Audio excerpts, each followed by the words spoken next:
ప్రియ దేవుని యందున్నటువంటి సహోదరి సహోదరులందరికీ ఈ ఉదయకాలం మందు వందనాలు తెలియజేస్తా ఉన్నాను. ప్రియులరా, ఈ ఉదయకాలం మందు మనం దేవుని యొక్క వాక్యాన్ని చదువుకొని ప్రార్థన చేసుకుందాం. ఈ దినము మన యొక్క వాక్య భాగము దేవుని యొక్క గుణలక్షణాలను తెలుసుకొనుట.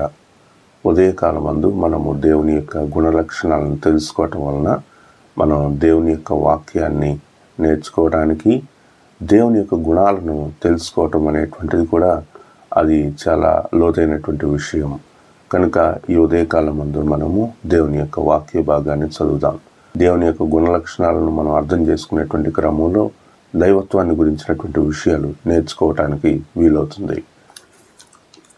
కొలస్సీలకు రాసిన పత్రిక 1వ అధ్యాయము 13వ వచనం నుంచి మనం కొన్ని వాక్యాలు చదివితే, ఆయన మనలను అంధకార సంబంధమైన అధికారంలో నుండి విడుదల చేసి తాను ప్రేమించిన తన కుమారుని యొక్క రాజ్య నివాసులుగా చేశాను. ఆ కుమారుని యందు మనకు విమోచనము అనగా పాపక్షమాపణ కలుగుచున్నవి. ఆయన అదృశ్య దేవుని స్వరూపి అయి సర్వ సృష్టికి ఆది సంభూతుడాయను. ఎలయనగా ఆకాశమందున్నవియు భూమి అందున్నవియు దృశ్యమైనవి కానీ అదృశ్యమైనవి కానీ, అవి సింహాసనములైనను ప్రభుత్వములైనను ప్రధానులైనను అధికారులైనను సర్వమును ఆయన యందు సృజింపబడెను. సర్వమును ఆయన ద్వారాను ఆయన బట్టియు సృజింపబడెను. ఆయన అన్నిటికంటే ముందుగా ఉన్నవాడు. ఆయనే సమస్తమునకు ఆధారభూతుడు. సంఘము అను శరీరమునకు ఆయనే శిరస్సు. ఆయనకు అన్నిటిలో ప్రాముఖ్యత కలుగు నిమిత్తము ఆయన ఆది అయ్యుండి మృతుల్లో నుండి లేచుటలో ఆది సంభూతుడాయను. ఆయన యందు సర్వ సంపూర్ణత నివసింపవలనని ఆయన శిలువ రక్తము చేత సంధి చేసి ఆయన ద్వారా సమస్తమును, అవి భూలోకమందున్నవి అయినను పరలోకమందున్నవి అయినను, వాటినన్నిటినీ ఆయన ద్వారా తనతో సమాధానపరచుకునవలనని తండ్రి అభిష్టమాయన.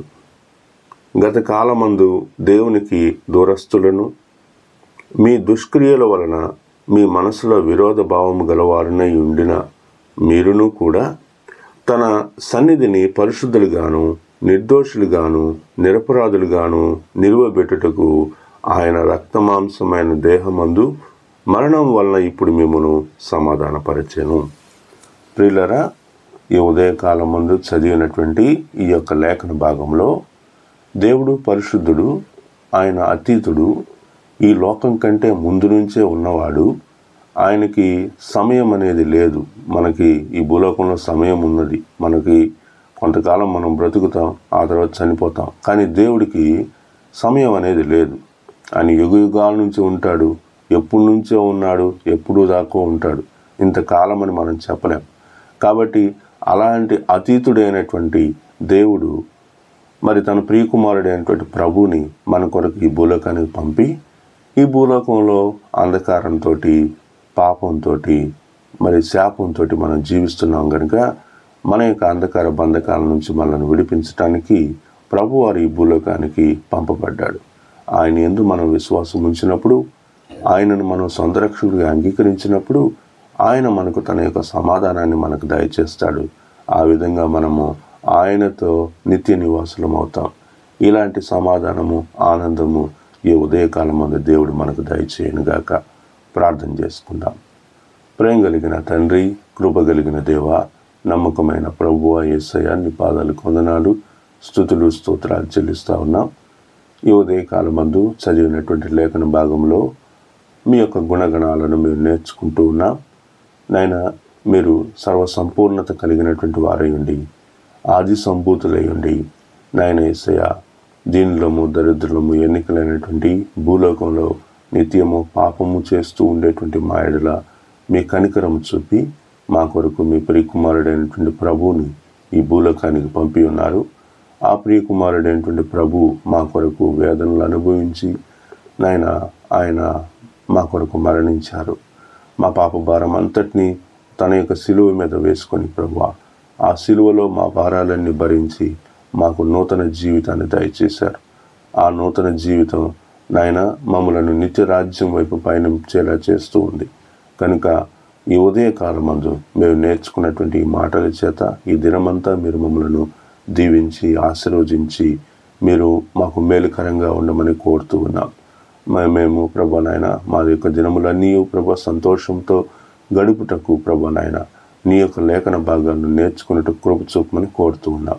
ఈ ఉదయకాలమందు ఈ వాక్య భాగంను వింటూ చూస్తూ ఫాలో అవుతున్నటువంటి బిడ్డలందరినీ మీరు దీవించి ఆస్వాదించమని కోరుతున్నాం. ప్రతి ఉదయాన్నే ఈ విధంగానే మేము వాక్యాన్ని నేర్చుకోవటానికి కృప చూపమని కోరుతూ ఉన్నాం.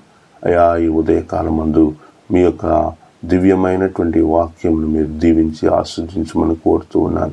సమస్త మహిమాగంతా ప్రభావం మీకే ఆరోపిస్తూ యేసు నామం పేరిట ప్రార్థిస్తున్నాను తండ్రి. ఆమేన్, ఆమేన్, ఆమేన్. అందరికీ వందనాలు. Praise lord. God bless you.